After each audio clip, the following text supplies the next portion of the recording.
শুভ সকাল। হ্যাঁ, আজকে সকালবেলা তোমাদের আগেই বলেছিলাম ফ্রিজ আমার এখনো ভালো হয়নি। দেখো আমাদের সব জিনিসপত্র সব বেশিরভাগ পচে যাচ্ছে, তবুও ওই ঘরে এনে রেখেছি।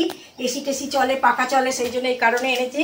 সব সবজি, লাউ তোমার কাকু কালকে এনেছিল, আর প্রচুর জল আসতে বেরোতে পারিনি। এই কুমড়ো দেখো কিভাবে পচে গেছে।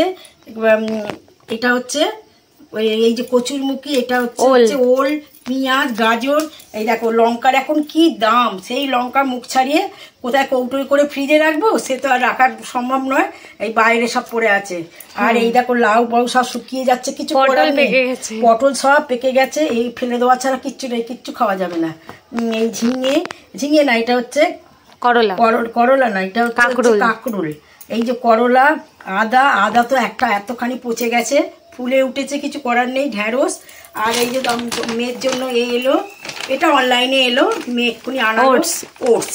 এই সমস্ত জিনিসপত্র, ফল তো পিয়ালাগুলো সব ফেলেই দিয়েছি, একদম ফুলে পেঁপে ভর্তি হয়ে গেছে। আপেল দুটো এখনো তবুও ভালো আছে, এই আপেল আমি খাই না, বালি আপেল হলে খাই, আমার এই আপেলগুলো কষ্ট লাগে। ঠিক আছে, আমার এই সমস্ত জিনিসপত্র। এই যে বলো, আর এই যে এত চাদর ভেঙেছি, সব দেখিয়েছি, 200 টাকা থেকে 280 টাকা, 200 টাকা, 300 টাকা, 350 টাকা পর্যন্ত। এগুলো রেডিমেড চাদর আমাদের বাড়িতে আসে, এগুলো দোকানে যাবে আর কি। দেখিয়েছি খুব লাইট ওয়েট, আর এগুলো সবসময় ভিডিও করা হয়েছে। 6-7 বড়টা, এগুলো 6-7 বড়টা, এতে কোনো সেটিং নেই। এই চাদরগুলো ভীষণ ভালো, আমরা সবসময় রাফ ইউজ করি।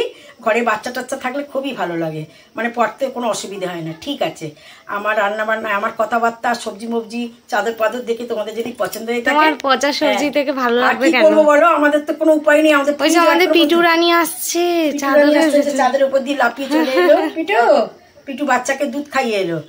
পিটু কালকে এত খেয়েছে যে আজকে সকাল থেকে খাওয়ার নামই করছে না, কিচ্ছু না। ঠিক আছে, আর কিছু বলার নেই। আর আমার এই সমস্ত জিনিসপত্র, কথাবার্তা যদি ভালো লেগে থাকে তাহলে একটা লাইক করে দেবেন, একটা সাবস্ক্রাইব করে দেবেন। নমস্কার।